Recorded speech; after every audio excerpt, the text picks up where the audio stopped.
Bom,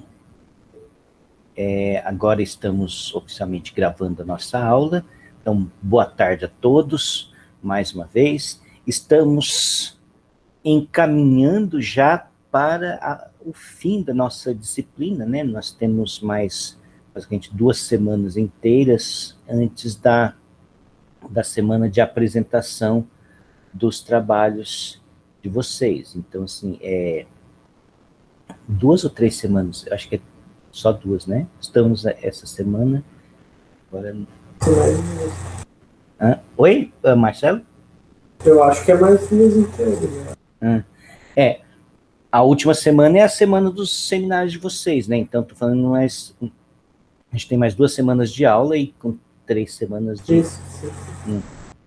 E aí, então, assim, nessas últimas semanas, vamos fazer pequenas sinopses do desenvolvimento de certas áreas da matemática, assim, entre século XIX e século XX. Então, na semana passada, falamos um pouco sobre o desenvolvimento da geometria, e esta aula e a próxima vão ser dedicadas à análise. A análise porque a análise envolve muitos conteúdos diferentes, então por isso que acaba sendo, tendo que gastar mais tempo nessa disciplina.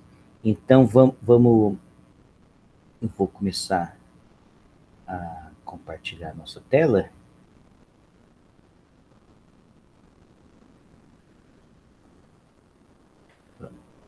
Então, vou falar do desenvolvimento da análise nos séculos XIX e XX, e quando eu falo no desenvolvimento da análise matemática, estamos falando de diversos tópicos correlatos.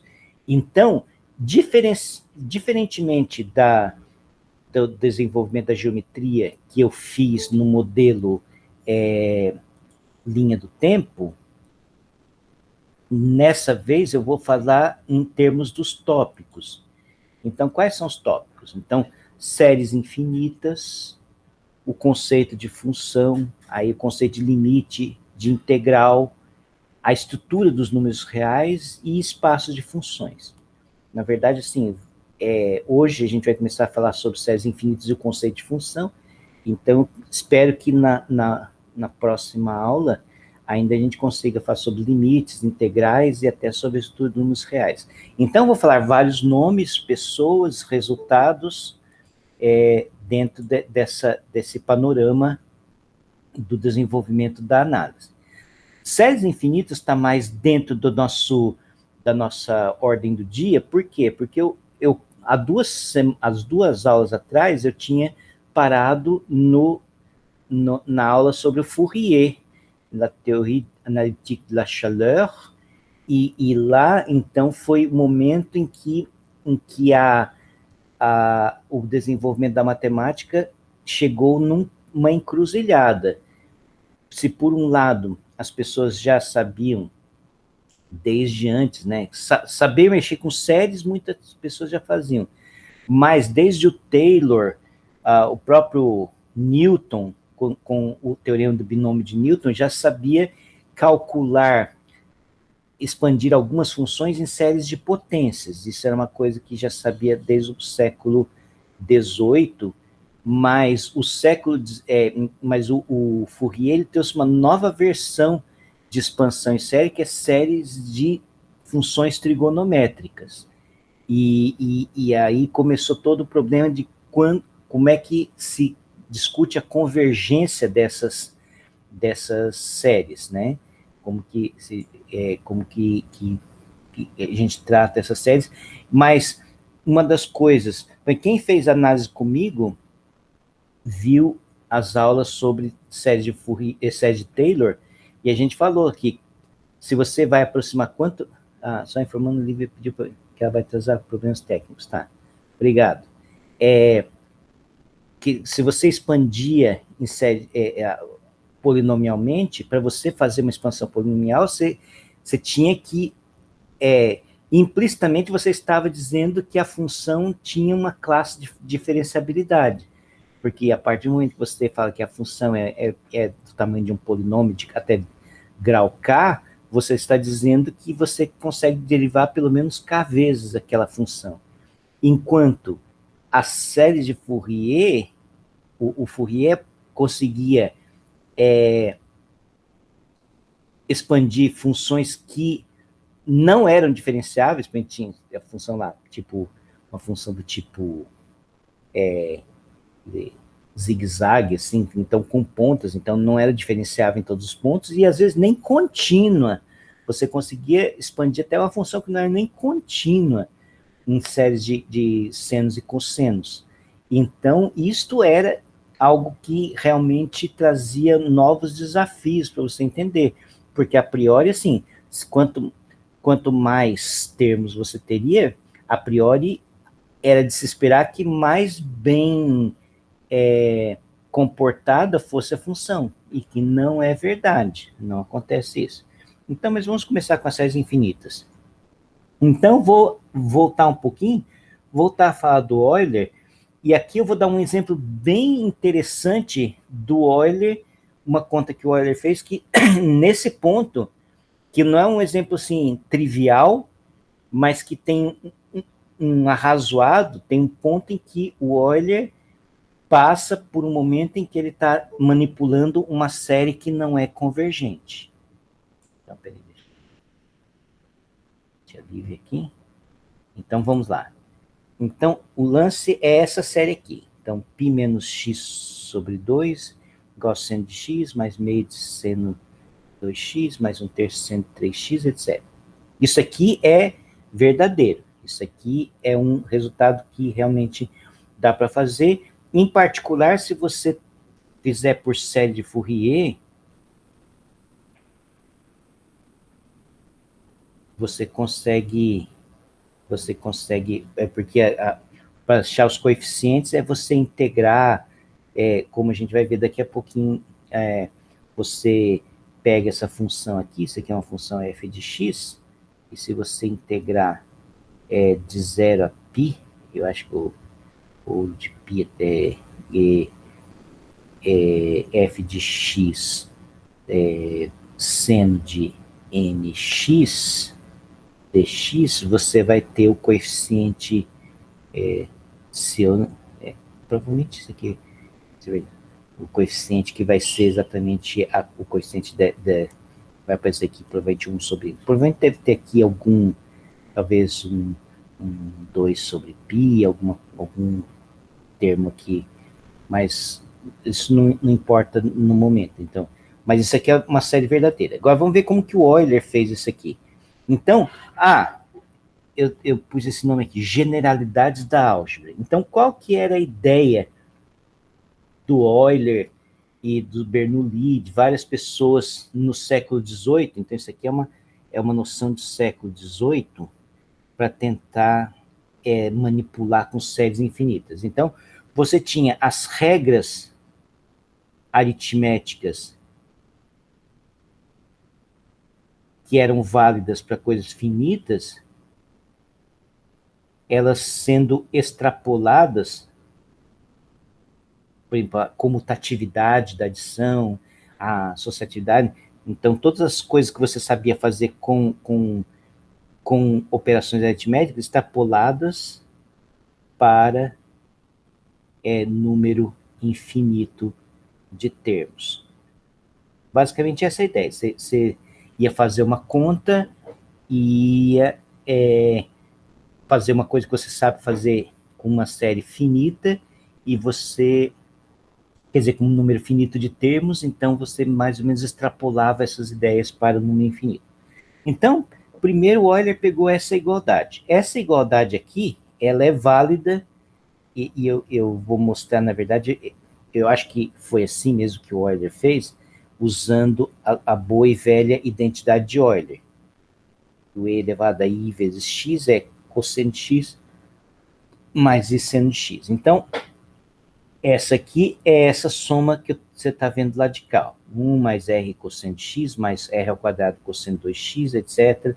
R ao cubo cosseno de 3x. Aí, bom, então tem que aparecer alguma coisa imaginária com seno. Então, soma esse pedaço aqui. I r vezes seno de x, mais i r ao quadrado seno de 2x, etc.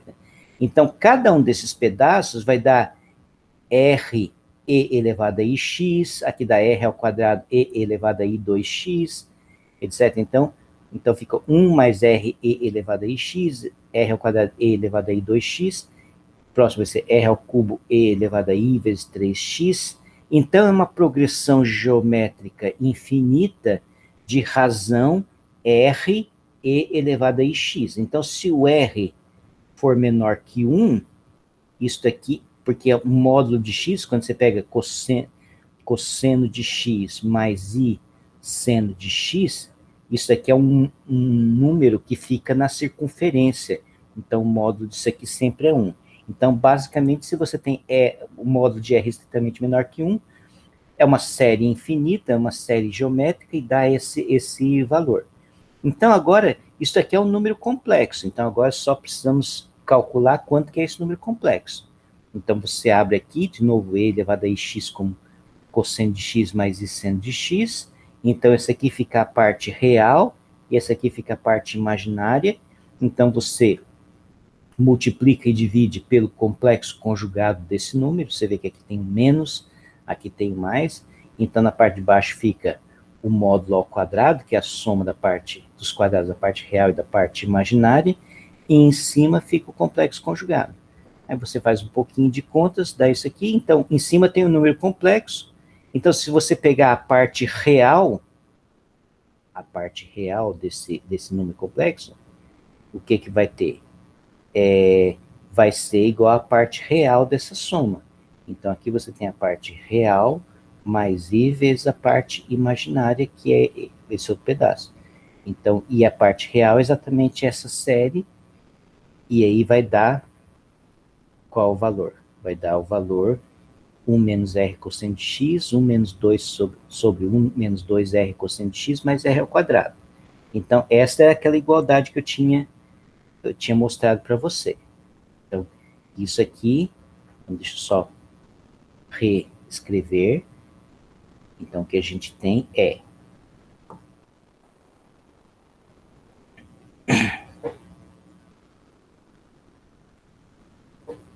esse valor aqui, 1 menos r cosseno de x, 1 menos 2r cosseno de x mais r ao quadrado é igual a 1 mais r cosseno de x mais r ao quadrado cosseno de 2x mais r ao cubo cosseno de 3x, etc. Então, tudo isso aqui é verdadeiro que eu escrevi até agora. Então, esta é a igualdade que o Euler começou. Então, isso aqui, lembre-se, vale para R menor que 1. O módulo de R menor que 1. Agora vem o lance. Se você põe R igual a 1, isso aqui vira uma série divergente. Ela não é uma série convergente para R igual a 1.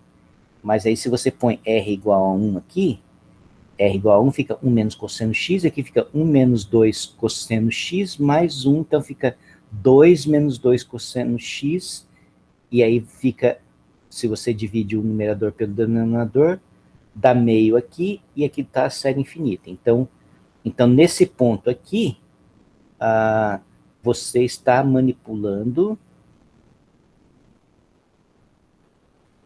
com uma série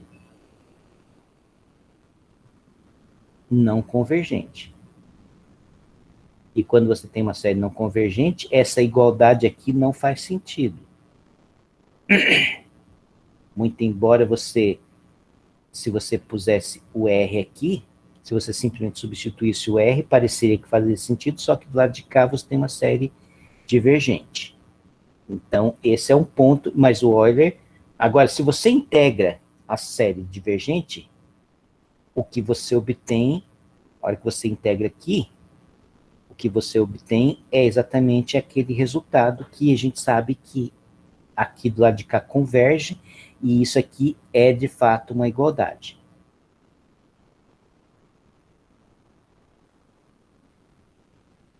Então, quer dizer, esse é um exemplo não trivial, em que você parte de, e isso Euler fez muitas vezes, você parte de uma igualdade que vale em séries, quer dizer, uma série que converge. Do outro lado, o resultado, você chega numa coisa que também converge, mas em algum ponto no meio do caminho, você vai manipular uma série que não converge. Só que ele manipulava como se convergisse e tinha mais sorte do que juízo, e lá estava a resposta. Então, esse é o método que, em geral, se empregava. As pessoas não tinham, quer dizer, os matemáticos não tinham muitos critérios eficientes para julgar a questão da convergência, porque hoje, por exemplo, se você faz um curso de análise, vocês fizeram já análise na reta, por exemplo, vocês viram que em séries, você só consegue fazer conta, por exemplo, somar termo a termo, pôr todos os positivos de um lado, todos os negativos de lado, se a série converge absolutamente. Esse conceito ainda não tinha aparecido, só vai aparecer depois quando a gente fala com o Dirichlet. Então, então, quer dizer, você manipular algebricamente uma série, você tem que ter parâmetros de controle muito rígidos para não só convergir, mas convergir de uma forma muito mais forte para garantir que aquela coisa não escape do controle. Então, mas o Euler, num certo sentido, manipulava séries de uma forma mais livre e obtinha resultados interessantes. Bom, o próximo passo que eu vou falar é o próprio Fourier. O Fourier, então aqui estou falando da teoria analytique de la chaleur, 1822, né? Então você tem uma função num determinado intervalo. Na verdade, você pode pensar que é uma função periódica, ou você pode pensar que f vai de R em R, mais f de x mais L é igual a f de x. Então, você está dizendo que ela é periódica de período L. Então, dá na mesma. Então, na verdade, você está trabalhando ou como você pensar com uma função periódica ou com uma função definida no intervalo fechado. As duas situações são equivalentes. Então, você vai expandir esta função numa série de senos e cossenos, e você calcular esses coeficientes, você vai integrar, multiplicando pelos elementos aqui que são base. Basicamente, isso aqui é como se fosse uma base ortonormal. A gente mostrou na aula passada que as integrais, por exemplo, se você faz cosseno de n πlx com cosseno de m πlx, se o m for diferente de n, sempre dá zero. Mesma coisa com senos, e seno e cosseno também, quaisquer que sejam, mesmo que seja com o mesmo n, também dá zero. Então, eles são ortogonais, os senos e os cossenos, e 2 a 2, assim, pega dois casos diferentes, eles também são ortogonais. E tem uma normalização, e aqui, com isso, você consegue calcular os coeficientes. Então, é assim que apareceu na hora que você fazia a resolução de equações diferenciais parciais e usava o valor inicial, quer dizer, a função que era dada no tempo zero, como sendo a função que ia aparecer aqui, que você iria fazer a conta para calcular os coeficientes, como é que era a combinação linear infinita em termos de senos e cossenos. Pois bem, as séries de Fourier, essas séries aqui, somente tiveram a sua formalização por causa desse sujeito, Johann Peter Gustav Lejeune Dirichlet. E aí eu fui atrás, porque eu sempre tive curiosidade, e aí por causa dessa aula acabei satisfazendo minha curiosidade. Por que o Dirichlet, que era alemão, tinha sobrenome francês? Então, aí, ele, na verdade, nasceu em 1805, numa cidade chamada Düren, que fica na margem esquerda do Reno, então na margem ocidental do Reno. E aquela região entre o rio Reno e a fronteira da França, talvez... Peraí, deixa eu fazer aqui um desenho. A França é mais ou menos um quadrado assim, e aqui tem Suíça aqui é a Alemanha, e aqui é a França. Basicamente é assim. E aí tem o rio Reno, que é o rio Reno. Então, essa região aqui entre a França e a Alemanha é uma região que sempre foi disputada. Então, uma hora fazia parte da França, outra hora fazia parte da Alemanha. Então, esses dois países ficavam trocando. Então, a mesma cidade, às vezes, assim, no período de vida de pessoas, principalmente no século, até o começo do século XX, a Primeira Guerra Mundial foi quando essas coisas foram resolvidas. Que uma hora a cidade era francesa, outra hora era alemã.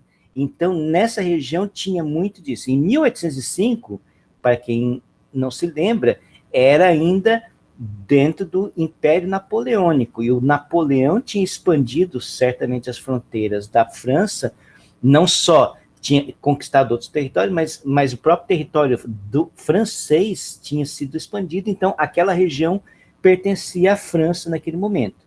Mas mais do que isso, o avô do Dirichlet, ele veio de uma vilarejozinho chamado Richelle, ou Richelette, que é uma cidadezinha pequena perto de Liège, que fica na Bélgica. Então, o avô do Dirichlet realmente era de fala francesa. E aí ele mudou para Düren, que também naquele tempo era tudo francês, estava tudo dentro do domínio da França. E aí o sobrenome Le Jeune de Dirichlet, na verdade, vem da expressão Le Jeune de Richelette, quer dizer, o jovem de Richelette, que é a cidade de onde ele tinha vindo. Isso realmente explodiu meu cérebro, Levone. Foi um negócio, assim, incrível. Então, aí eu descobri por que o Dirichlet tinha um sobrenome francês depois dessa... que eu sempre ficava assim, eu sei que ele é alemão, mas ele é tão francês esse nome, assim, então o que aconteceu nessa história toda? Bom, mas tirando essa pequena curiosidade, então o Dirichlet, em 1829, publicou um artigo onde tem as famosas condições de Dirichlet para a convergência da série de Fourier. Então, estou pensando que F está desse intervalo na reta. Então, a primeira coisa, ela tem que ser absolutamente integrável. Absolutamente integrável significa que se eu pego o módulo da função e integro, isso tem que convergir. Então, em particular, não pode acontecer dela ter umas coisas assim. Claro que pode ter coisas assim e que continua sendo integrável, mas não pode ter assíntotas verticais no espaço onde você está integrando. Assim, no intervalo onde você está integrando, não pode ter assíntotas verticais, certamente, porque essa integral tem que convergir. Outra coisa... inclusive o Dirichlet, a gente não vai falar hoje sobre integração, mas o Dirichlet foi a primeira pessoa a apresentar um exemplo de uma função que não era integrável. Então, até então, põe integral... Quer dizer, as pessoas já sabiam que calcular integral é uma coisa não trivial, no sentido que nem sempre dá para você escrever, integral é igual a esse negócio aqui. Mas, assim, que dá para integrar, dá. Assim, é a área desse negócio, então ninguém se preocupava muito com a noção de se dá ou não para integrar uma função. E aí o Dirichlet foi o primeiro que apresentou um exemplo de uma funções que não eram integráveis, e a própria noção do que é ser absolutamente integrável, que é mais ou menos, porque o Dirichlet também é o autor da noção de que é uma série absolutamente convergente, então essa coisa de somar os módulos dos termos, então somar a integral nada mais é do que uma soma. Você integrar o módulo da função também tem a mesma tipo de ideia, assim, que é uma forma de convergência mais forte que você consegue garantir certas propriedades boas para a função. Então, ela tinha que ser absolutamente integrável, ela tinha que ser de variação limitada. Então, variação limitada, tem uma definição aqui complicada, que você pega o supremo sobre todas as partições das diferenças, mas, basicamente, variação limitada significa que ela não oscila localmente, igual tipo seno de 1 sobre x. Assim, se ela oscila loucamente num determinado intervalo pequeno, então isso é não ser variação limitada. Então, basicamente, ela tem que ter bem esse comportamento. E a terceira coisa que acontece é que ela tem que ter um número finito de descontinuidades no intervalo. Então, quer dizer, absolutamente integrável, variação limitada e número finito de descontinuidades. Então, a série de Fourier converge, e nos pontos de descontinuidade, por exemplo, se a função era desse tipo aqui, que ela convergiria para a média aritmética dos limites laterais. Por exemplo, você tem o limite lateral aqui, então pega um ponto x0. Então, suponha que é um ponto de descontinuidade. Então, você pega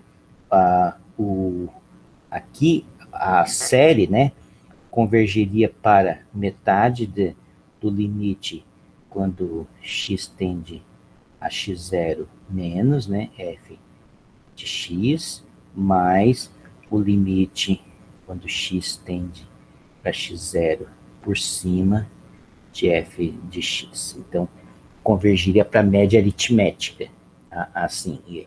E nos outros convergiria mesmo. Onde ela é contínua, convergiria de verdade. Então, como só tem uma quantidade finita de descontinuidades, então teria uma quantidade finita de pontos onde poderia ir parar na metade. Essas são as condições de Dirichlet. É um assunto técnico meio, assim, chato. Assim, quem fizer EDP vai ter que ver isso aí ad nauseam, né? A disciplina de EDP, basicamente, é estudar esses teoremas, assim, com detalhe, e usar isso para resolver equações diferenciais. Basicamente, isso é o resumo do que é uma disciplina de EDP. Bom, e o Dirichlet, tá? Então, o Dirichlet, ele fez isso aqui, né, que é da série de Fourier, mas o Dirichlet também fez muitas outras coisas com séries. Então, uma das coisas... né? Então, mas o Dirichlet fez outras coisas magníficas.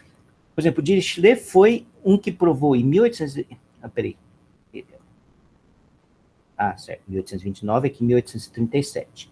Em 1837, o Dirichlet provou um dos teoremas mais famosos dele, que é o teorema dos primos em progressão aritmética. O que quer dizer? Mas se você pegar uma sequência aritmética, tudo isso aqui no número inteiro, A mais R, N, onde o MDC de A com R é 1, então o que vai acontecer? Vai existir, e aí você rodar todos os naturais aqui, vai existir infinitos números primos nesta progressão aritmética. Então, basicamente, esse é o teorema dos primos em progressão aritmética. Se você tem uma progressão aritmética, que o primeiro termo e a razão são primos entre si, então você pode ter certeza que naquela progressão aritmética vai ter infinitos primos. Só para... Eu linkei no Moodle uma notas de aula que eu fiz no mini curso que eu dei na Bienal da SBM de 2008, que foi sobre esse tema. Na verdade, foi sobre ações e representações de grupos e aplicações de teoria de números, mas basicamente grande parte do trabalho é para demonstrar o teorema de Dirichlet, que é complicado, que assim, tem muitas partes assim, chatas de análise, que tem que mostrar a convergência absoluta, mas basicamente qual que era a ideia? Deixa eu só... A ideia principal é o seguinte: se você pegar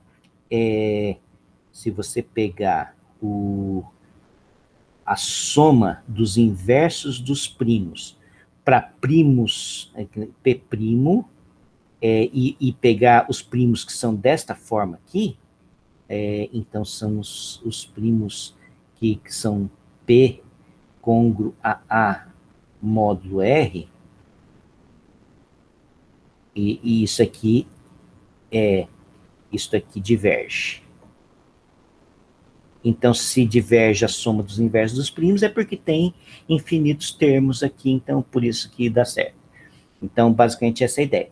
E, na verdade, como é que ele faz para fazer isso aqui? Então, é uma ideia parecida com a demonstração do Euler lá, que o Euler demonstrou que a soma dos inversos dos primos diverge, usando aquela coisa da função zeta, que a função zeta ela converge para S maior que 1, mas aí ele pega exatamente 1 onde diverge, aí ele faz uns truques, malabarismo lá e consegue provar que porque a função zeta ela pode ser fatorada de tal forma que você vê aparecendo todos os primos, vira um produtório de primos. Aí você pega logaritmo e tal, tem uma tecnicalidade. Mas aí, ao invés de pegar a função zeta, ele inventou um novo tipo de função, que são chamadas funções L de Dirichlet.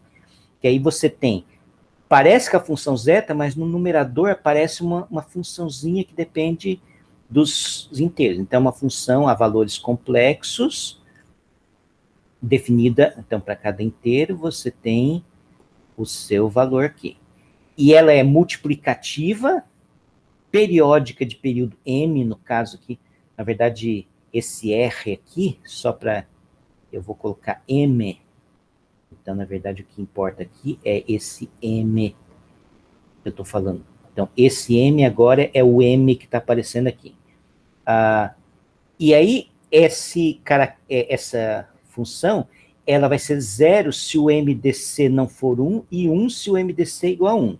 Então, ela vai marcar exatamente os números tais que o MDC com M é 1, que é o que vai aparecer aqui. Então, veja só, isto aqui, só para a gente entender um pouquinho melhor, quando você pega uma função periódica de período M, então, na verdade, você está falando de Zm. Deixa eu apagar isso aqui. Então, o que esses são chamados caracteres de Dirichlet? Então, se ela é periódica de período M, então, na verdade, esse cara aqui, ele está em Zm. Bom, você pode pensar que como ele é multiplicativo, e como, por exemplo, em 0 ele é igual a 0, então você pode, em particular, tirar o 0 e só pensar nos elementos invertíveis de Zm a valores em C. Então, esse aqui, ele é uma representação do grupo multiplicativo, então esse aqui é um grupo multiplicativo.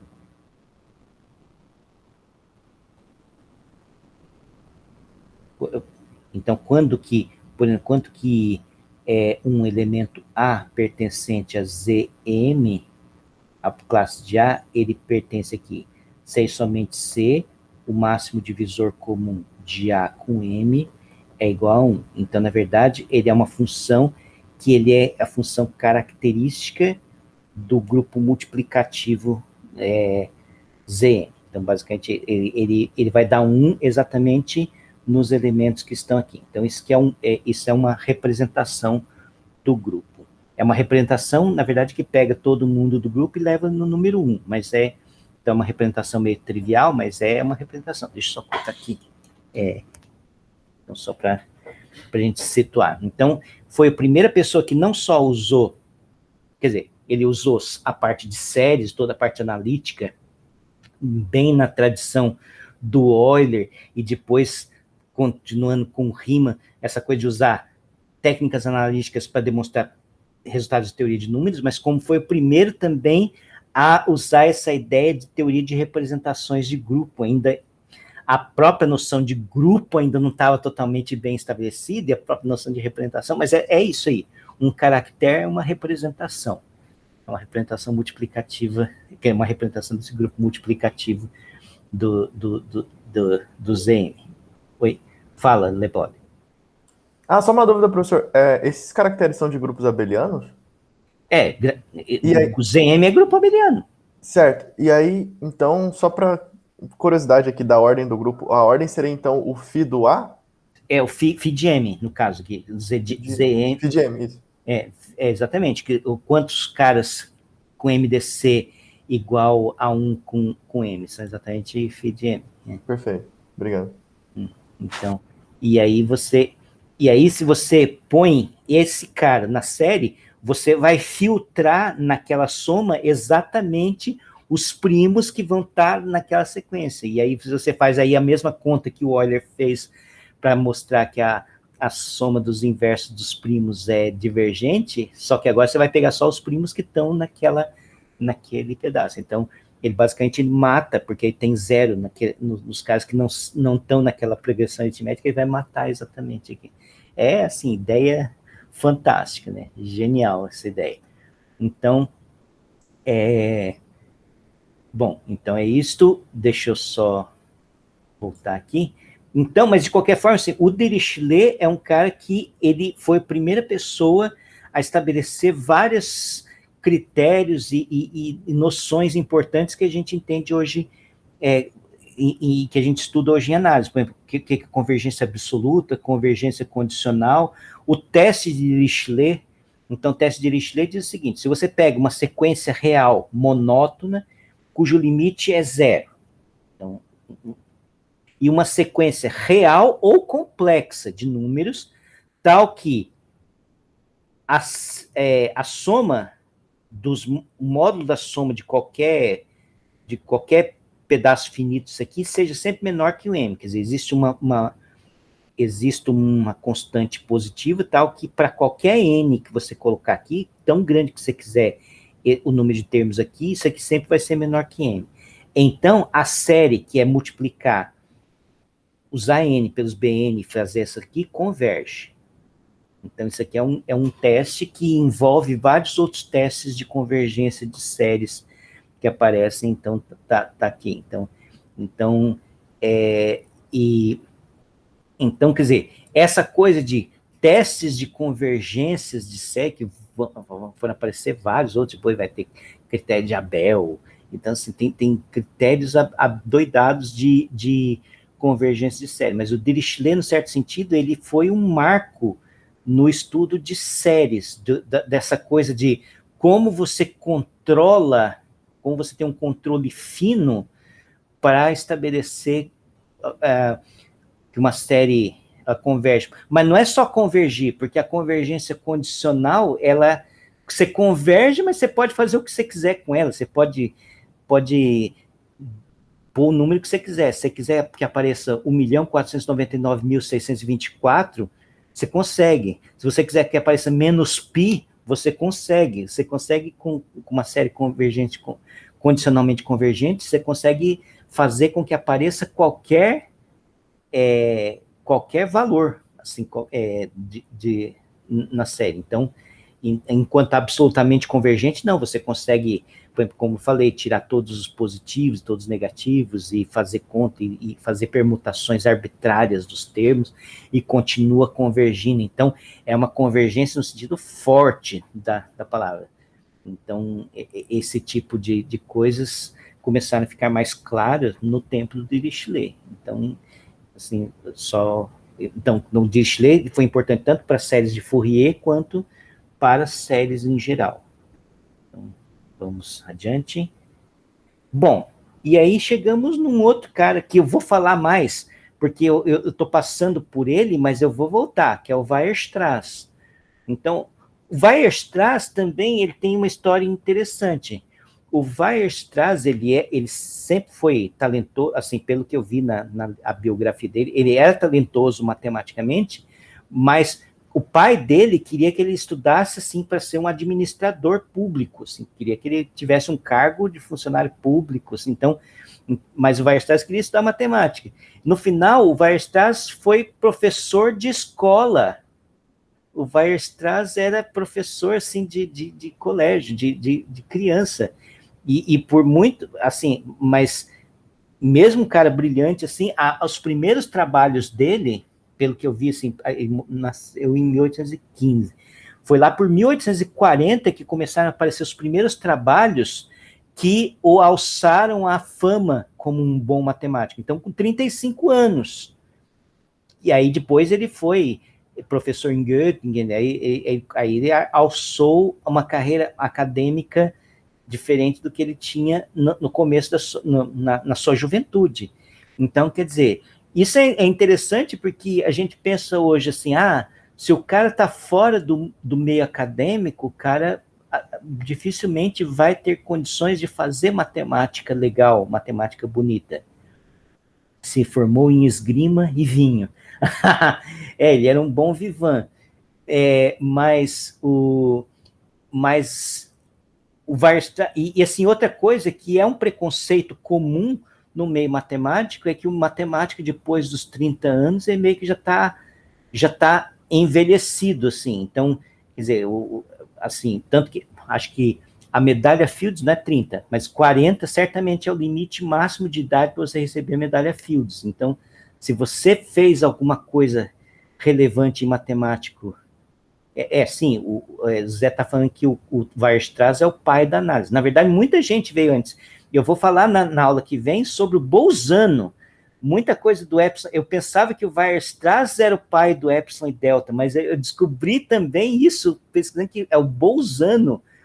Antes do Weierstrass, ele já tinha uma noção dessa de limite do Epsilon e Delta. Assim, muitas coisas que eram... Eu pensava que era de um jeito, a gente vai atrás, a gente vai descobrindo outras coisas, e é bem interessante essa história.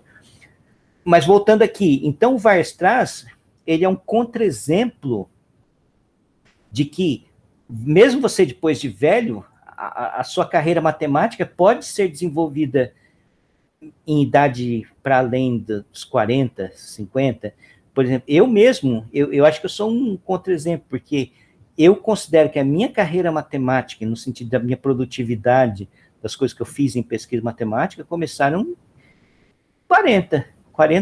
38, foram o meu primeiro artigo com o Marcelo, na verdade tinha 39 anos, e foi quando começou assim, a desenvolver o que eu tenho feito hoje em matemática. Então, quer dizer, eu me considero na melhor fase da minha vida profissional como matemático, e começou basicamente aos 40.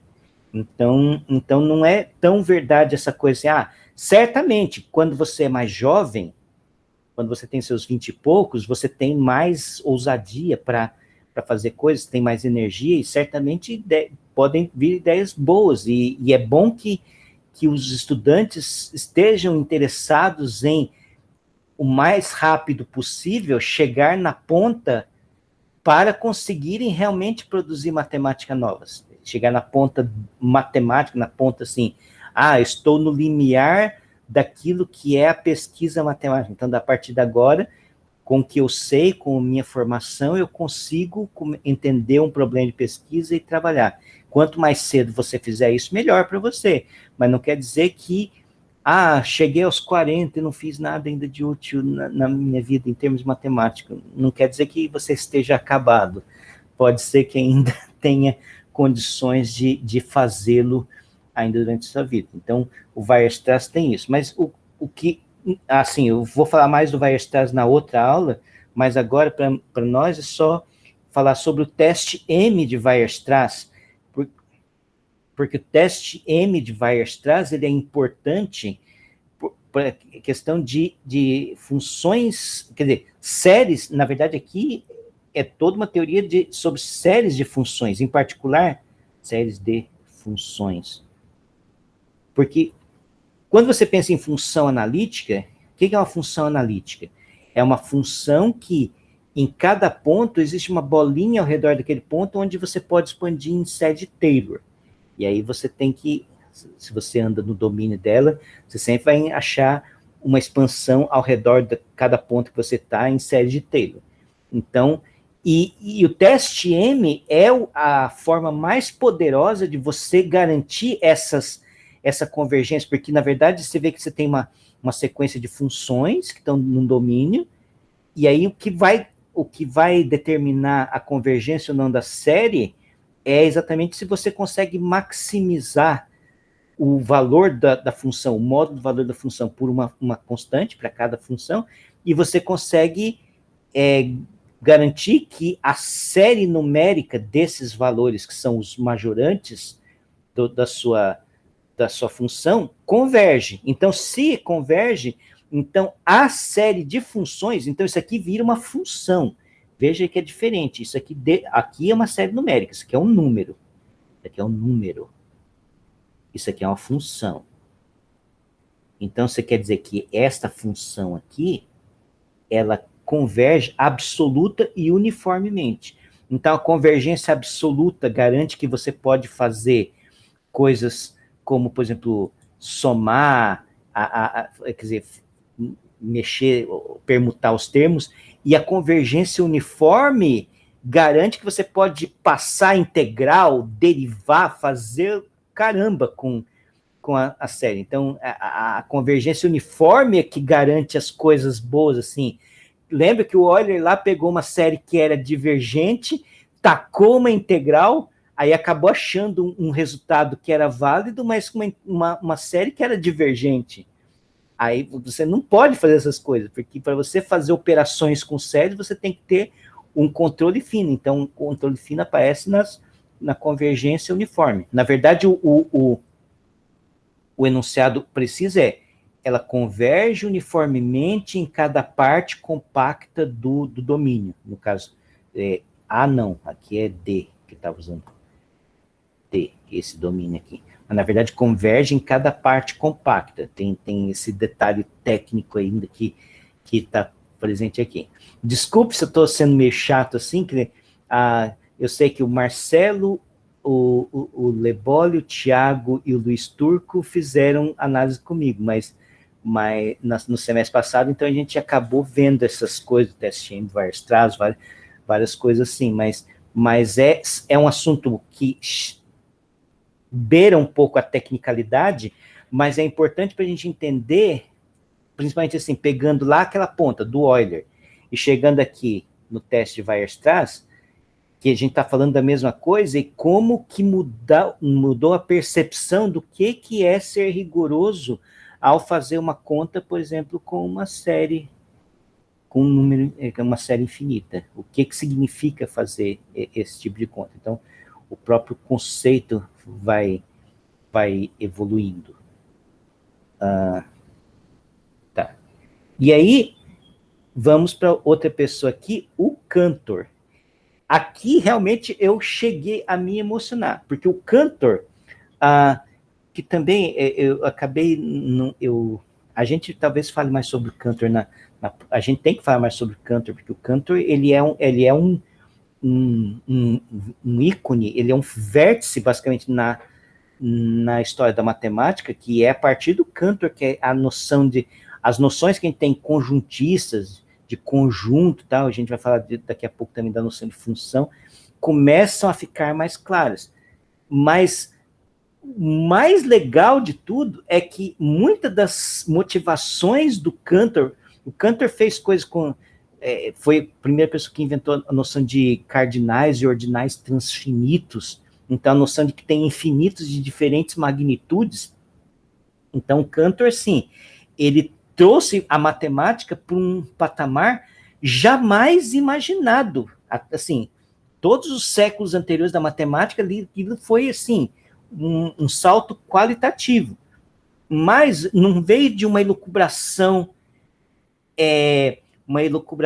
desconectada de motivações matemáticas reais. Então, a matemática ela não surge assim o matemático está sentado pensando, o que eu vou fazer? Vou inventar uma teoria nova. Assim, então, vou inventar uma teoria que sei lá, vou pôr um monte de axioma e vou ver o que dá. Não deve ser assim. E aí, olha só o que o Cantor fez. Então, o Cantor trabalhou, por exemplo, quando ele começou a trabalhar em análise, foi com o Heine. Então, esse trabalho aqui da unicidade da representação de uma função por séries trigonométricas.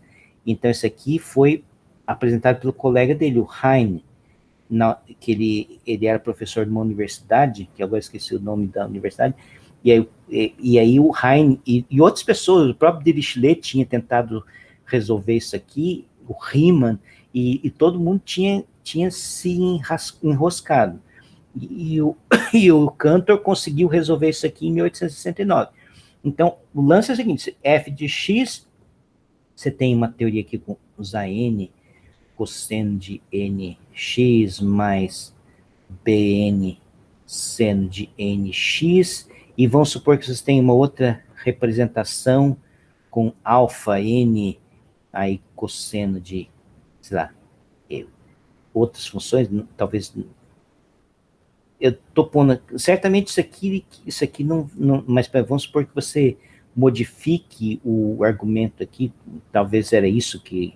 Eu não sei exatamente como que você pode imaginar duas representações distintas, porque isso aqui certamente não vai dar certo, porque isso aqui é fácil. Se você integra, bate com o cosseno aqui, você vai ver que os coeficientes dão o mesmo. Isso aqui é trivialidade. Eu acho que a questão era você mexer no argumento aqui do seno e do cosseno.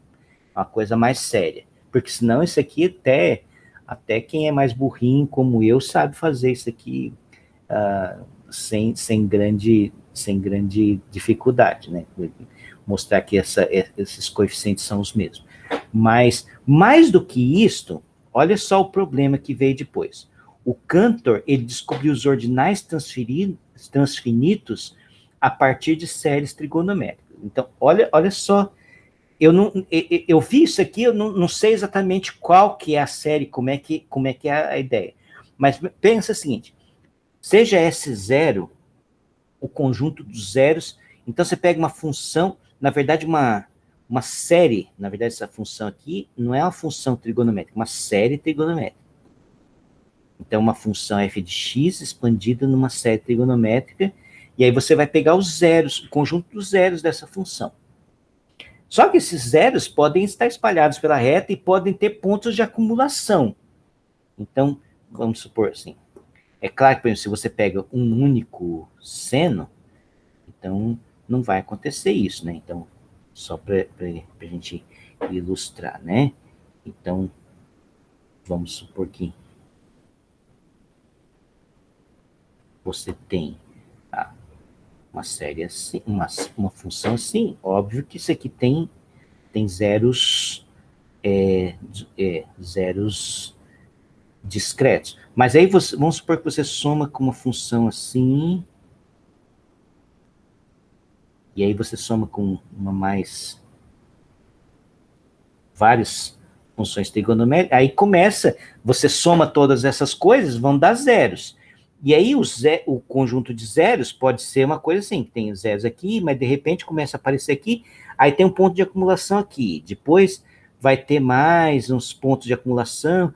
Então você pega todos os pontos de acumulação do conjunto de zeros dessa série trigonométrica. E aí o Cantor mostrou que dava para construir uma série trigonométrica cujos zeros eram exatamente... Então, ele começou assim, pega esse zero, e aí ele mostrou que poderia construir uma nova série trigonométrica, tendo como zeros o conjunto dos pontos de acumulação dos zeros da função anterior. Então, isso aqui era o F0, então ele ia construir um F1, uma nova série trigonométrica, cujos zeros fosse esse conjunto, que é o conjunto dos pontos de acumulação dos zeros da outra função. E aí você pode ir fazendo isso arbitrariamente, então, para cada função, você vê os conjuntos dos zeros dela, pega o conjunto dos pontos de acumulação desse conjunto aqui e constrói uma nova função cujos zeros é esse conjunto. Entendeu qual que é o lance? Então, você vai construindo. Só que cada ponto desse aqui é o conjunto de zeros. A priori, essas funções são contínuas, então, todos esses conjuntos, todos esses SN, são conjuntos fechados. E se eles são conjuntos fechados, eles contêm todos os seus pontos de acumulação. Então, certamente, o S0 contém todos os pontos de acumulação, o S1, porque ele é um conjunto fechado, o S1 contém todos os seus pontos de acumulação, e assim sucessivamente. Então, a intersecção de todos esses caras é um conjunto fechado também. Se você pega uma intersecção infinita de conjuntos fechados, você continua tendo conjunto fechado. Essa intersecção é o que ele está chamando de S ômega. E esse é um conjunto fechado e que o Cantor podia construir uma função cujos zeros era esse conjunto. Só que a partir do momento que você tem isso aqui, esse cara também tem pontos de acumulação. Aí você pode construir o conjunto dos pontos de acumulação desse aqui e começar tudo de novo. E aí você solta a franga, aí ômega mais 1, ômega mais 2, aí depois você vai ter um 2 ômega, que é quando você faz a intersecção de todos esses caras, você cai de novo. Aí depois você vai fazendo ômega ao quadrado, ômega ao cubo. Então, daí, aí é um abraço, né? Aí você chegou naquela coisa, assim, que você pode continuar, e cada um desses caras é infinito. Então, basicamente, você está dizendo infinito mais um, infinito mais dois, dois infinito, que é maior, assim, essencialmente maior do que esse primeiro infinito que você passou, e lá vai. E, na verdade, assim, tem toda uma quantidade de ordinais transfinitos, assim, o Cantor, assim, isso aqui foi uma das coisas, assim, eu lembro, eu tinha 14 ou 15 anos, quando eu li pela primeira vez que tinha essa coisa de cardinais transfinitos e ordinais transfinitos, isso me marcou tão fortemente que eu falei, nossa, esse negócio é muito bonito, assim. Então, lá, você tem o ômega, aí você pode somar aí você põe 2 ômega, depois você vai ter 3 ômega, 4 ômega, aí você pode ter ômega vezes ômega, então você tem ômega ao quadrado, tal, e aí você vai crescendo, então você vai poder ômega ao cubo, tal, de repente você vai ter ômega a ômega, aí, quer dizer, você já passou por todas as potências possíveis, aí chegou numa potência, aí depois desse cara, você pode começar de novo, tal, mais um, é 2, aí você vai ter ômega a ômega a ômega, e assim, aí você pode fazer essas coisas crescerem uma quantidade infinita de vezes. Então, esse cara aqui é o que ele chamou de epsilon zero. Quando você tem esse ômega elevado a ômega, elevado a ômega, elevado a ômega, elevado a ômega, uma quantidade infinita, o primeiro infinito de vezes. Então, esse é a primeira número infinito, tal que ômega elevado a epsilon zero é igual a epsilon zero.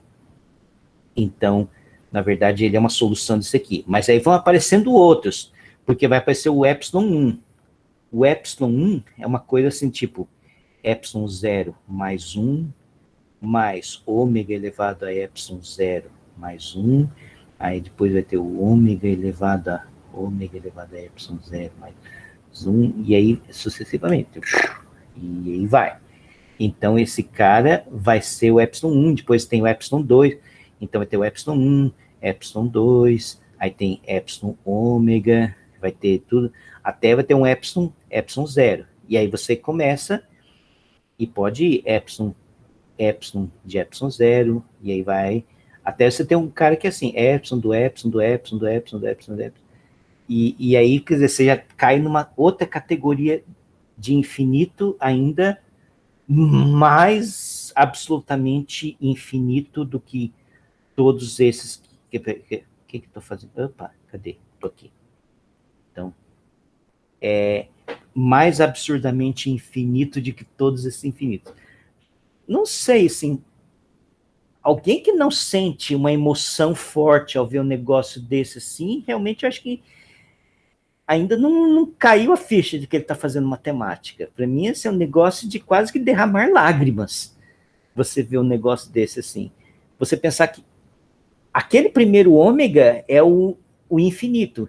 Lembra do Chuck Norris, aquele cara que contou até infinito 2 vezes, e a segunda vez foi de trás para frente? Então, basicamente aqui, deixa qualquer Chuck Norris ainda no chinelo. Assim, assim, para mim, isto é uma das coisas mais bonitas, assim. E, de novo, a ideia de como que você passou, isso é o paradoxo dele, conjunto, todos os conjuntos. A hora que você passou, na verdade, o que se demonstra, é que os ordinais formam uma classe própria, não é um conjunto. Se você pega todos esses caras aqui, isso não dá um conjunto, dá uma classe. Também, assim, não me pergunte como é que demonstra isso, isso já está fora do meu escopo de conhecimento matemático, mas se você pega todos esses ômegas e épsilons, etc., isso dá uma classe dos ordinais. Mas o fato é, a motivação para vir disso veio da análise. Que é, assim, um negócio, assim, surpreendente, que uma coisa que não, aparentemente não tinha nada a ver, levou a outra que abriu uma janela para um novo mundo dentro da matemática. E é isso que aconteceu com Cantor. A gente vai voltar depois no Cantor, na aula que vem, porque o Cantor também, como ele falou da questão dos conjuntos, e então foi a primeira pessoa a estabelecer essa coisa de... Claro que ainda é, assim, eu vi que a questão do como que o Cantor estabeleceu os conjuntos, eu fui lendo assim, na verdade ainda, a própria linguagem ainda era incipiente, demorou muito tempo até a coisa... Por exemplo, tem a própria teoria depois do Zermelo Fraenkel, aí tem uns monte de outros lógicos, o Tarski, Patrick Supps, caras assim, década de 60 do século XX, assim, organizando essas ideias. Então, tem muita coisa que vem depois, assim. Mas o Cantor foi o primeiro que deu um pontapé inicial para toda uma classe de teorias e de conceitos abstratos das funções... da matemática que assim, transcendia muito ao que se conhecia até aquele momento. Porque, assim, uma coisa é você desenvolver, assim, as pessoas vão colocando seus tijolinhos em cima de um edifício que está sendo montado. A própria análise, a geometria. Então, desde a antiguidade já se falava em geometria e tal, aí falou, o Riemann, tal, o Klein, a gente falou de várias pessoas que foram pondo seus tijolinhos. Análise também, lá, desde do Newton, do Leibniz, eles vão pondo seus tijolinhos, vão montando a análise. Agora, outra coisa é você chega num ponto assim que, tá aí. Assim, uma coisa que totalmente nova, que inesperada, e que se tornou em si uma nova área da matemática, e mais, que está no fundamento da própria matemática, né, que está... Se você for olhar, cavucando, uma hora você bate em coisas que são, na verdade, de conjuntos. Então, isso também... Por isso que o David Hilbert falou aquela famosa frase, né? Ninguém nos expulsará do paraíso que Cantor preparou para nós. Então, fala, Lebole. Não, e deu uma treta também dele com Kronecker, né, professor? Leopold Kronecker, sim, a questão é que a matemática, eu acho que é uma questão, assim, do ponto de vista, o que significa matemática? Talvez isso a gente tenha que falar na aula que a gente fala sobre os 3 pontos de vista da matemática, que é o logicismo, o intuicionismo e o formalismo. Na verdade, o Kronecker e depois... O maior expoente do intuicionismo, que foi o Brouwer, que é um topólogo, engraçado, porque o Brouwer, ele demonstrou o teorema do ponto fixo de Brouwer, e você quer coisa mais não construtiva em matemática do que demonstrar coisas usando teorema de ponto fixo? Tem muita coisa que você demonstra em matemática usando teorema de ponto fixo, e quando você enuncia uma coisa e demonstra usando teorema de ponto fixo, você está dizendo, eu sei que está lá, mas eu não sei pegar o negócio. Eu não sei como... O Kronecker, ele falava que a matemática só poderia ser concebida num número finito de passos, né? E aquele negócio de que existem vários infinitos maiores. Isso, exatamente. Quando você vê esse tipo de coisa, dessa sequência aqui de infinitos arbitrariamente grandes que você constrói, o que você pode dizer? Você não consegue colocar a mão. Você fala, você escreve essas coisas, mas mesmo o ômega você já não consegue imaginar direito. E o que é esse cara? Então assim, ele é uma ofensa ao nosso senso comum, no certo sentido. É claro que o senso comum nunca deve ser um bom guia para o desenvolvimento da ciência, qualquer que seja ele. Mas, no certo sentido, você tem que abrir mão de certas coisas, assim, daquele bom senso natural que você tem, assim, como ser humano, de achar que as coisas são razoáveis, para você mergulhar a fundo no mundo da matemática. E aí você pode pensar, será que o que você está fazendo é matemática de fato? Ou será que matemática é quando você constrói e produz um exemplo que você fez algoritmicamente? Está aqui o exemplo da coisa que você quer. Então, por exemplo, resolver equações diferenciais, é bem isso, porque o teorema de existência e unicidade de equações diferenciais, ele é um teorema que você sabe, ele é um teorema de ponto fixo, na verdade, ele depende do teorema de ponto fixo. E então você sabe que tem mais, até a própria demonstração do teorema, ele te dá uma ideia de que você pode ter um algoritmo para você se aproximar dele, porque você pode fazer iterações e você pode calcular soluções, que não é a solução, nunca vai ser, mas você pode aproximar o quanto você quiser a solução usando a própria metodologia de demonstração do teorema, que é aquela equação integral, você vai iterando aquilo lá e vai construindo a tua função. Mas você não consegue pôr a mão naquilo, então não é construtivo. Então, se você for abrir mão desse fato, quase toda a matemática que você tem hoje em dia, você poderia jogar no lixo, digamos assim. 90% da matemática que existe, que foi construída no século XX, você não teria se você fizesse simplesmente por métodos construtivos. Eu não sei como. Claro que tem gente que estuda intuicionismo até hoje, tem gente que é, num certo sentido, entusiasmado com isso e que acha que tem livros sobre matemática, intuicionismo, o que dá para fazer com aquilo. Dá para fazer muita coisa, só que para você entrar nesse mundo, você está falando assim, então grande parte do que a gente sabe que como matemática, então isso aqui não é, eu vou tentar construir aquelas coisas usando outro caminho, mas não vai dar. A gente, álgebra, por exemplo, a álgebra a gente usa lema de Zorn quase que no café da manhã, almoço e jantar. Assim, se você está trabalhando com álgebra, toda hora você vai precisar de um ideal maximal daqui e acolá, você está usando o lema de Zorn, assim, a torta e direito, que é outra coisa que não é construtivo. Você está querendo, sabe que uma coisa existe por causa do lema de Zorn? A álgebra linear, minha gente. Espaço vetorial não vai ter. Isso que eu ia falar, espaço vetorial infinito, ela precisa. Não tem base. Então, quer dizer, assim, para você fazer a coisa mais besta do mundo, que é álgebra linear, você já precisa de lema de Zorn.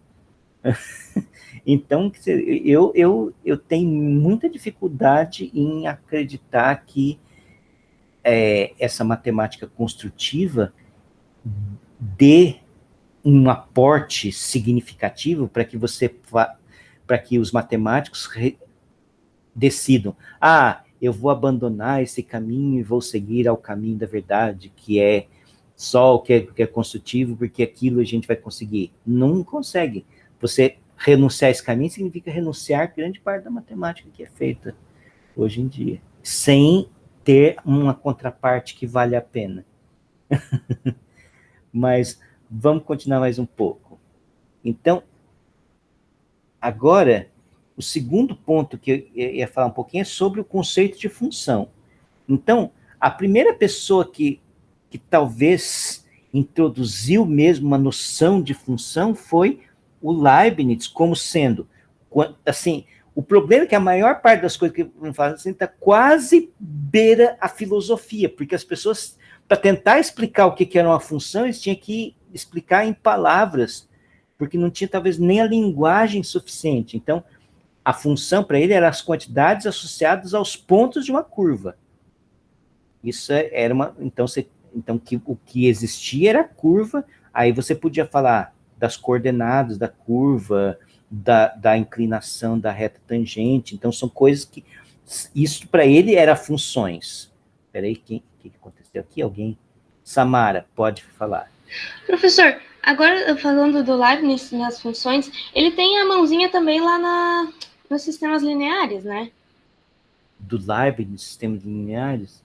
Eu acho que quando eu estava preparando a aula, eu acho que eu vi alguma coisa assim, mas eu acabei nem... Porque como eu estava dentro de uma linha que eu estava querendo falar sobre o cálculo, então eu acabei nem...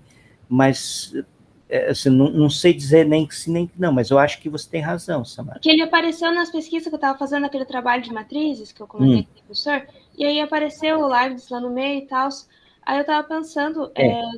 Tipo, certamente o Leibniz não tinha anotação de matriz. Não, isso não. Mas era de sistemas lineares, que na verdade sistemas lineares determinantes surgiram antes das matrizes, né?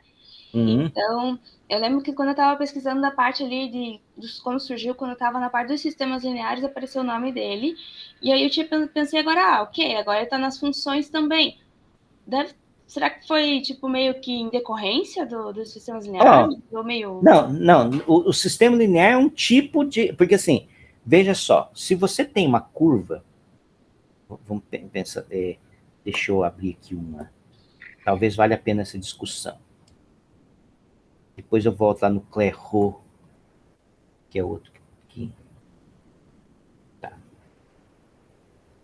Então, vamos supor que o que você tem são as curvas. Então, as curvas são quando você, por exemplo, eu vou pôr o eixo, mas não necessariamente era o jeito.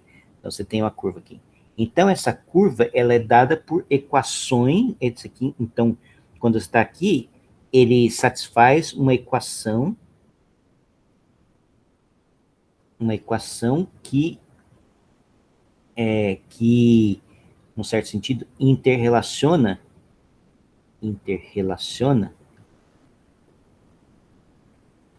as coordenadas. O que é um sistema? Coordenadas.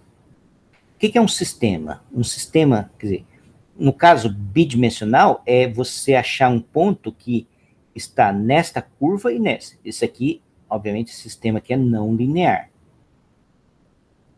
Então, um sistema linear é basicamente você tentar achar um ponto que está em duas retas. Em 3 dimensões, vamos abrir mais aqui um espaço aqui. O que é um sistema linear em 3 dimensões? Então, você tem que achar, basicamente, um ponto que está nesse plano aqui, tá nesse plano, aí tá nesse outro plano aqui, sei lá. Então, se você pega já a intersecção dos dois planos, então você tem esta linha verde aqui, ó. Então, agora, se você pega um terceiro plano,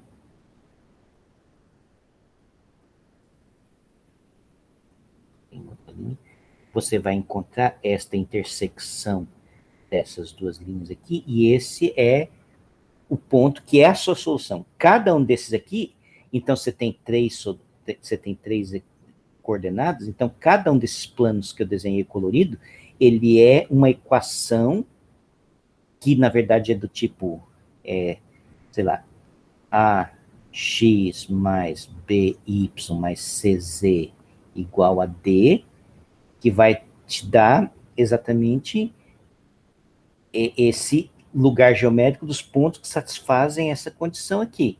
Então, quando você põe 3 deles, você está dizendo, será que existe a intersecção entre esses 3 planos? Aí tem aquela questão de ser indeterminado, e o determinante, ele surge mais ou menos com a ideia de que, assim, quando que tem? Quando eles formam uma coisa que dá para você pensar como um volume. Por exemplo, se você tem dois planos só, então, como podemos dizer assim, você tem 2 planos, por mais, se você só usar aqueles 2 planos, você nunca vai tentar delimitar uma região. Agora, se você pega 3 planos, você cortou 3, então você formou tipo um vértice de uma caixa. Então, talvez se você pegar como podemos dizer, que na verdade é uma questão meio dual disso aqui, você consegue entender que na verdade o que importa não é o plano, mas é o vetor perpendicular ao plano. Então, na verdade, você pensar 3 vetores, eu não sei se é do jeito que o Leibniz pensava, certamente não. O que importa, assim, você tem 3 planos, você pega os 3 vetores. E quando que vai ter intersecção? Quando se você pegar esses 3 vetores, eles formarem tipo um negócio que você perceba que pode ter um volume, que você possa fazer uma caixa fechada. com esses três, pegando vetores paralelos, você consegue fazer um paralelepípedo. Se você tiver, por exemplo, só 2 assim e o terceiro aqui, você mexer com eles, você nunca vai formar um negócio que é uma caixinha fechada. Mas com 3 assim, você põe paralelo aqui, põe os paralelos aqui, se você põe os paralelos nas pontas de cada um deles, você forma uma caixinha que vai ter um volume.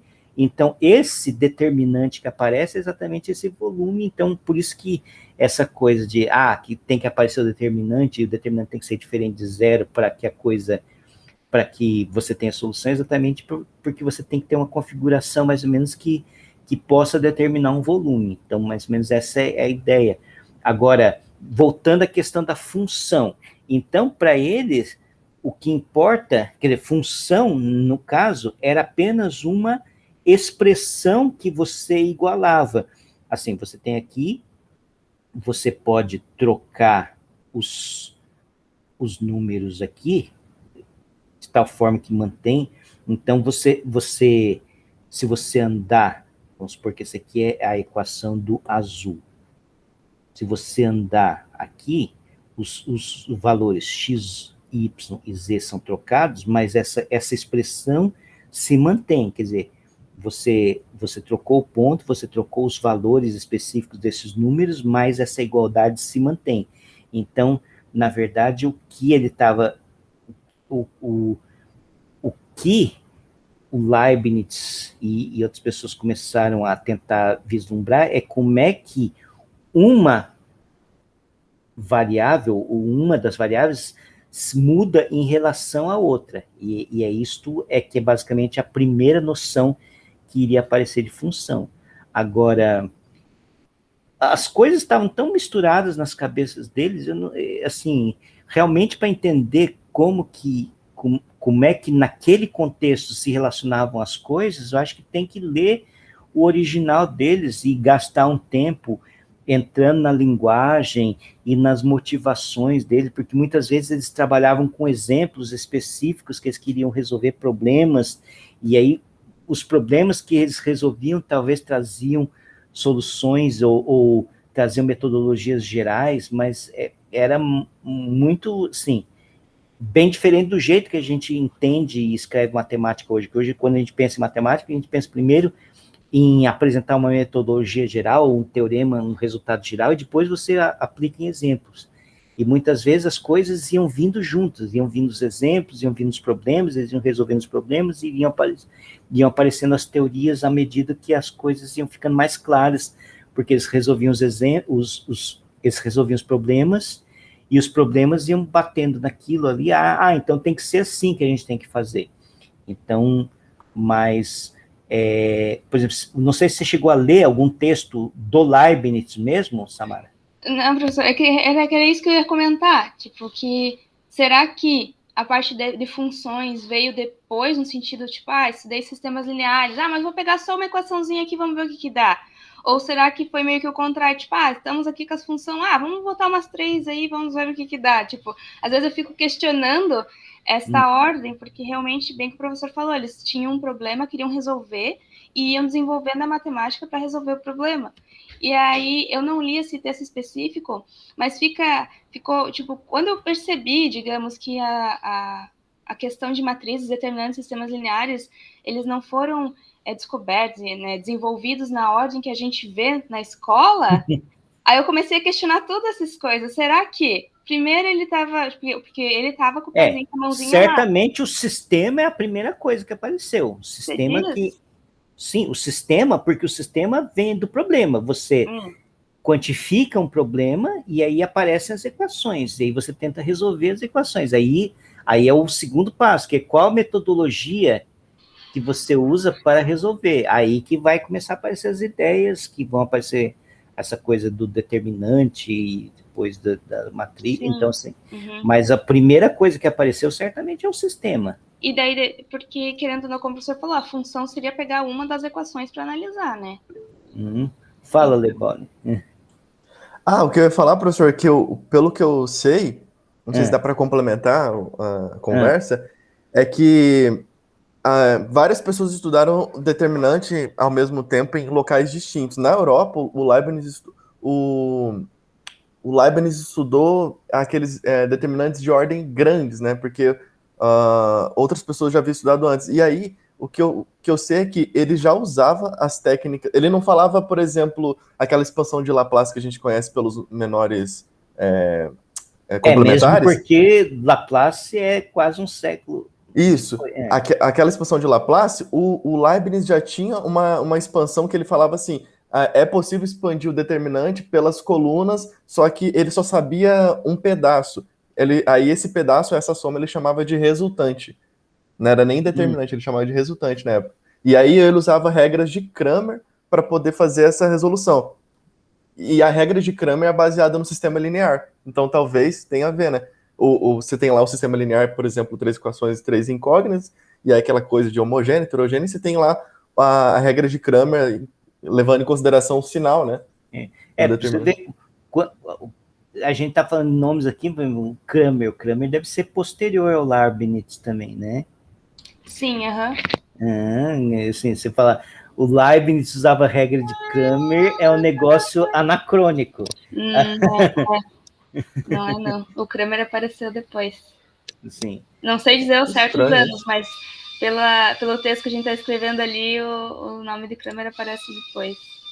Então deve ser assim, ele deve ter estudado o que hoje a gente conhece como regra de Cramer, mas na época não era.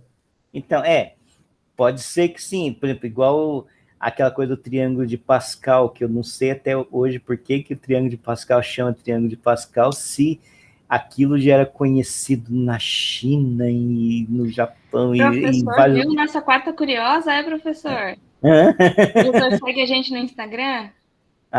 O Pet Matemática? Não, o que tem? É que eu não tenho Instagram. Tá. Mas o Facebook também não, professor? Também não. Eu desde quando o Bozo ganhou, eu eliminei meu Facebook. A gente tem a quarta curiosa, que todas as quartas sai um post sobre curiosidades. Inclusive, a gente teve do Triângulo de Pascal e do Pascal essa semana, que saiu ontem. Que legal. Bom, mas vamos voltar aqui, que o nosso ponto era a teoria de funções. E deixa eu só voltar alguns anteriores aqui. Logo no começo, o Clairaut, 1734, então ele colocou assim, uma expressão composta de uma variável de constantes. Então, sempre função era basicamente expressões. Lembra que eu falei que quando o cara escrevia y igual a f de x, ele simplesmente estava entendendo assim, na igualdade, você conseguiu isolar tudo que é y de um lado, tudo que é x do outro. Então, somente isto, mas não tinha ainda a noção de que você varia aqui, e isso aqui varia. Na verdade, isso aqui vai aparecer primeiro com o Euler. Introductio Analysi Infinitorum, ele introduziu primeiro a própria notação f de x para o valor da função, mas o mais importante é isso aqui. Nesta obra Institutiones Calculi Differentialis, ele escreveu, olha só, até pus inteiro aqui para a gente entender. Quando certas quantidades dependem de outras, de forma que estas sofrem uma mudança quando aquelas mudam, então as primeiras são ditas funções da segunda. Essa denominação tem um caráter amplo, e inclui todas as formas em que uma quantidade pode ser determinada em termos das outras. Então, veja que aqui é uma primeira tentativa de abstrair, não só quando você consegue escrever explicitamente que uma coisa é uma expressão da outra, que aqui fica mais ou menos óbvio. Se você troca o número aqui, esse número troca.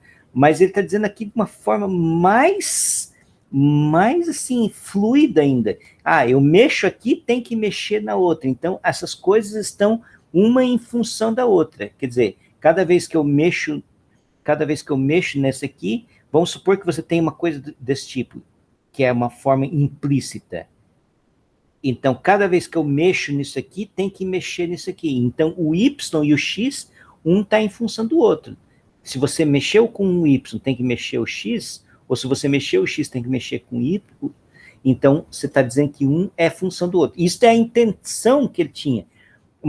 É uma intuição correta, Mas, de novo, você vê que ele precisou escrever uma carta aqui, ele precisou escrever um texto enorme para, mais ou menos, dar vazão a esta ideia. Essa ideia, ela estava colocada ali, mas ainda não estava bem, assim, você não tinha linguagem matemática para codificar isso. Ele sabia o que ele queria, ele sabia que ele queria comparar duas quantidades, duas grandezas, e de tal forma que você mexer com uma, você mexe o valor dessa aqui, você entende como é que mexe aqui, como é que as coisas variam. Claro que, por exemplo, desde a antiguidade você já sabia a questão de diretamente proporcional, inversamente proporcional. Isso é uma coisa que a proporcionalidade faz parte disso aqui também. Se você duplica isso aqui, tem que duplicar esse cara. Se você divide por 3 aqui, divide por 3 aqui. Então essas coisas andam juntas, então elas são proporcionais. Então, aqui vai além. Por exemplo, essa aqui varia quadraticamente. Isso também lá na antiguidade, o Arquimedes, lá na parábola, sabia que uma das coordenadas dependia quadraticamente da outra. Então assim, a noção já está, assim, essa noção já era mais ou menos explorada desde a antiguidade, mas você colocar isso de uma forma matematicamente precisa ainda demorou mais tempo. O Euler não foi suficientemente bem sucedido aqui, ele ainda precisou de mais tempo. Então, o Fourier, lá no Théorie Analytique de la Chaleur, então ele trouxe uma contribuição importante, distinguindo, porque até então a questão era, se você consegue escrever uma das variáveis como função da outra, no sentido que, como uma expressão algébrica, ele é x² mais seno de x menos 3 logaritmo de x ao cubo, sei lá, faz uma coisa complicada, então, mas você consegue escrever uma igualdade. Essa variável aqui, ela é essa expressão que você tem que fazer essa conta aqui, cada vez que você põe o número aqui, você faz essa conta, você acha o outro. O Fourier, ele trouxe essa coisa que não necessariamente você precisa ter a expressão estabelecida e que nem precisa ser a mesma expressão em todos os pontos. Por exemplo, essa coisa das funções serem descontínuas, aquelas funções salto, então ela funciona desse jeito até aqui ela já funciona de outro jeito.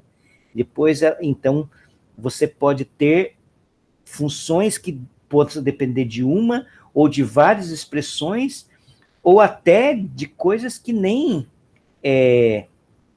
que sejam mais complicadas. Por exemplo, o Dirichlet, aquela função, acho que foi o Dirichlet que criou aquela função, quer ver uma função, que acho que é a função do Dirichlet, de novo falando Dirichlet aqui. Aquela função f de x igual a 1 se x é racional, 0 se x é irracional. Então, aqui, você até diz qual que é o valor, mas, assim, ele tem uma expressão, ele tem uma lei de formação, mas ele não é, num certo sentido, uma expressão, assim, uma conta que você tem que fazer. Você está dizendo, então, num certo sentido, isso, desde o Fourier, ficou claro que funções podem ter leis de formações diferentes, dependendo de onde você está, de qual x você está pegando. E o Dirichlet foi mais longe e criou um negócio assim que quer dizer, esse negócio fica pulando, quer dizer, ela é descontínua em todos os pontos, né? E coisas, esse tipo de coisa. Mas então, mas talvez resumindo assim, quais são os pontos importantes? Primeiro, o ponto da questão da variação, ou a correlação entre variáveis. Quer dizer, se eu vario uma... Veja que não estou falando de conjunto de elementos, estou falando de número real, tal. Você anda pelos números e aí você vai ter um outro número que vai depender de onde você está. Então, esse tipo de coisa. E a segunda coisa diferente é a expressão.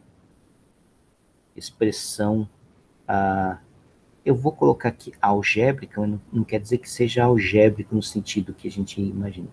A expressão algébrica da função, quer dizer, como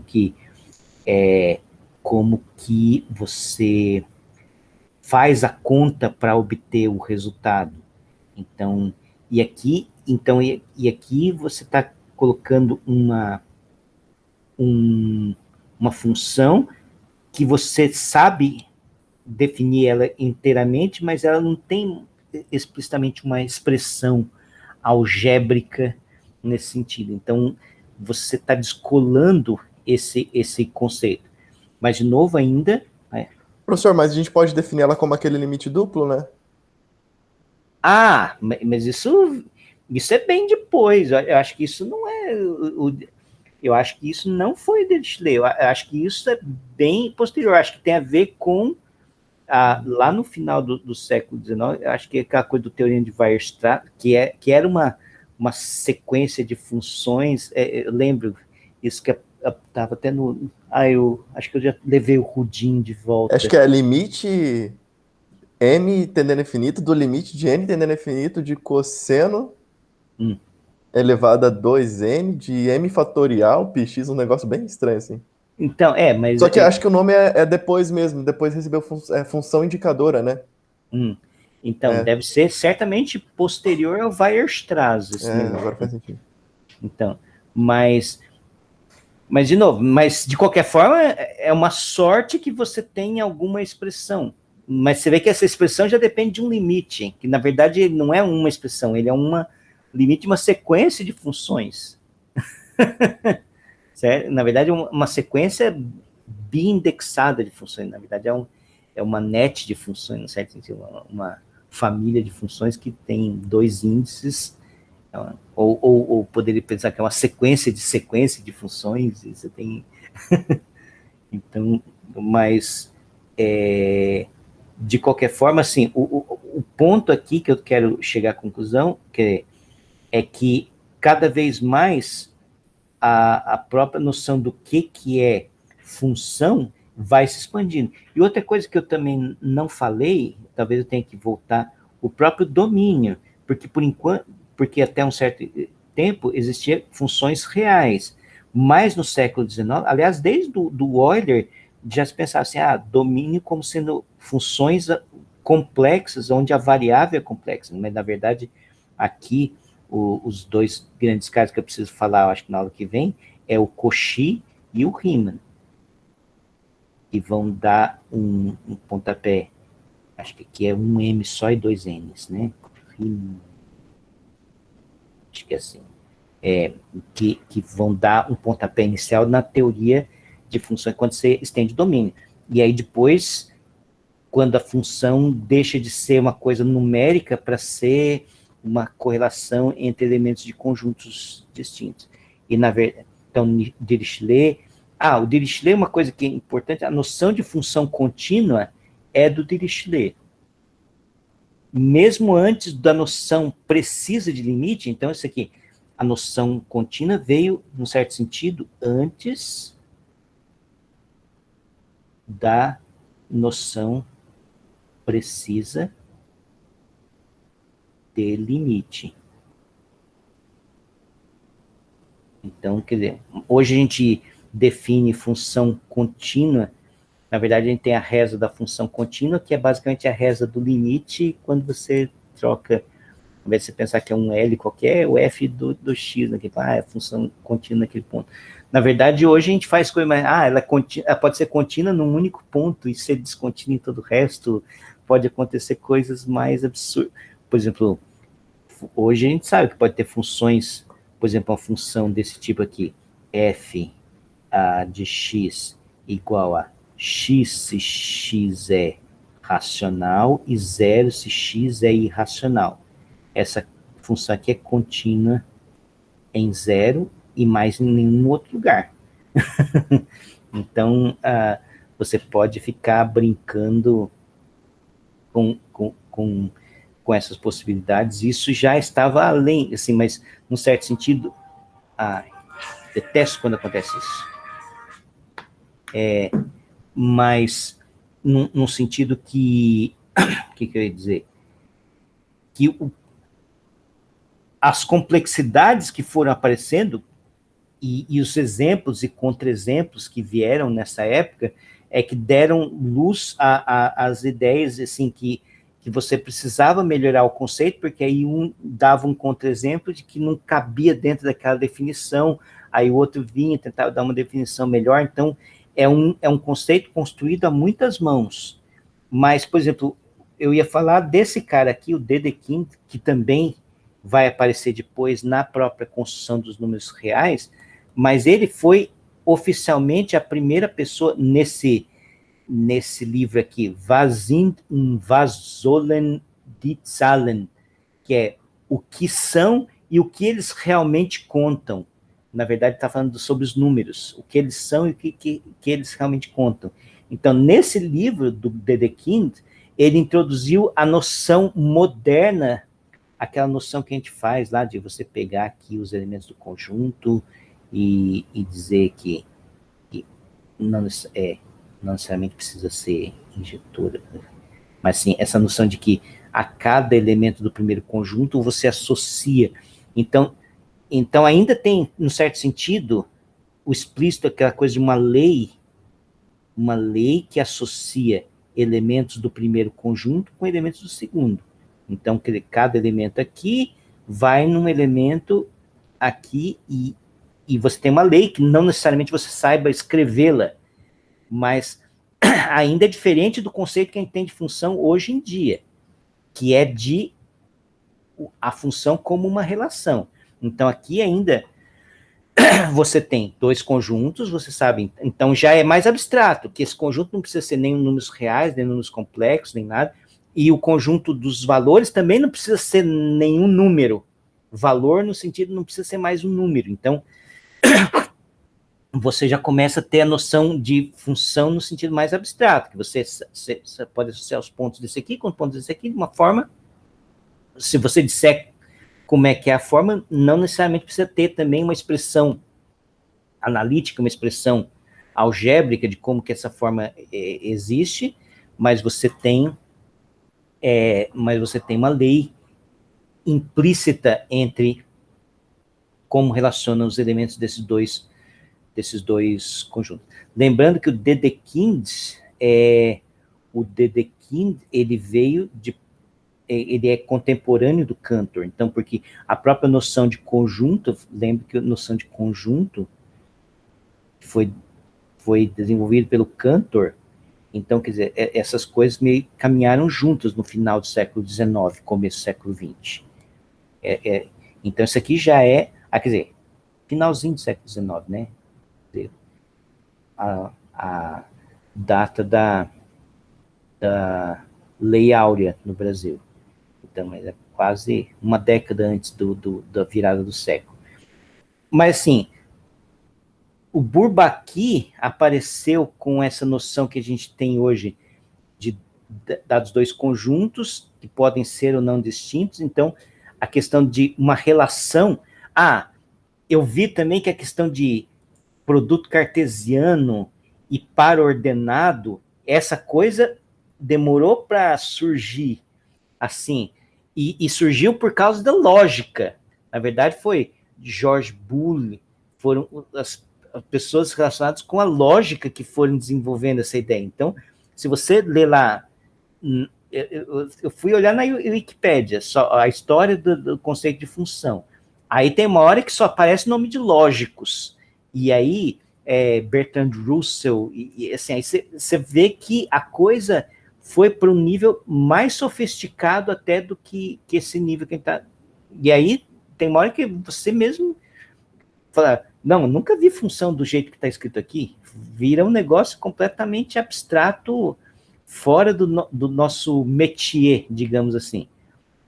Mas aqui, veja que o que está escrito aqui no livro do Bourbaki é bem próximo do que a gente entende hoje. Uma relação de uma variável x, que uma variável y é chamada funcional, se para todo x existe um único y que esteja em relação com x.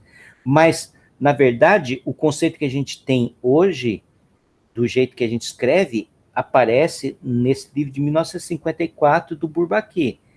Não quer dizer que foram eles que inventaram, mas eles que, no certo sentido, apresentaram de uma forma limpa e concreta no mundo.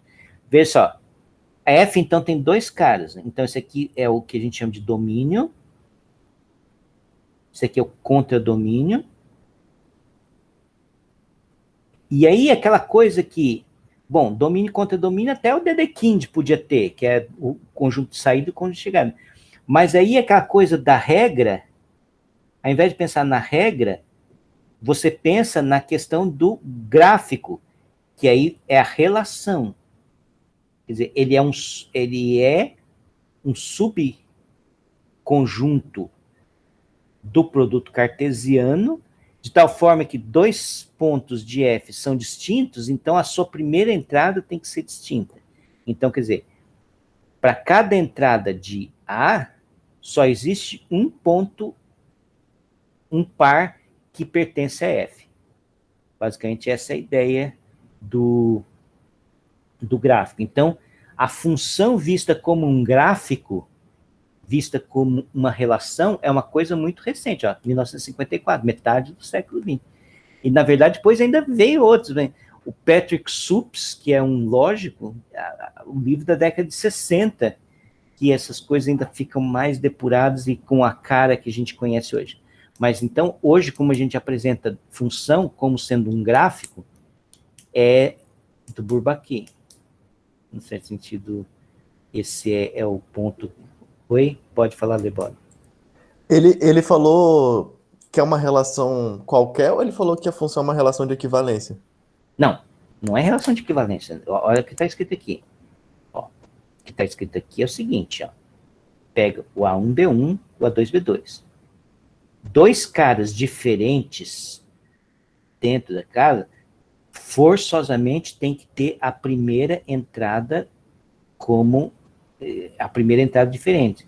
Ou, melhor dizendo, para todo X pertencente a A, existe um único par XY pertencente a F. Então, para cada X, só vai ter um único par que vai aparecer esse elemento como primeira entrada. Isso é função, não é relação de equivalência. Ah, é que eu já vi um conceito, não sabia se era dele, que a gente pode ver a função como uma relação de equivalência, desfazendo aquelas três propriedades e tal. Relação de equivalência, é uma relação, não é uma relação de equivalência. Certo. Porque uma função não necessariamente... Aquelas de reflexiva, simétrica e transitiva, sabe? Não, sim, mas... Eu não lembro que alguém falou isso. Uma função não pode ser uma relação de equivalência. Pense comigo. Ó, vamos lá. Se é a relação de equivalência, todo ponto XX tem que estar na relação. Certo. Pronto. Então, se é função e é relação de equivalência, só pode ser a função identidade. A única função que é uma relação de equivalência é a função identidade. Ah, é. Porque se X estiver relacionado com outro alguém, deixa de ser função, porque o X está relacionado com X e com outro alguém. Ah, tá certo. Não pode ser uma relação de equivalência. Tô doido. Ok. Então, deixa eu interromper aqui. E, na verdade, eu vou interromper já a nossa gravação, mas não quero que vocês vão embora, não.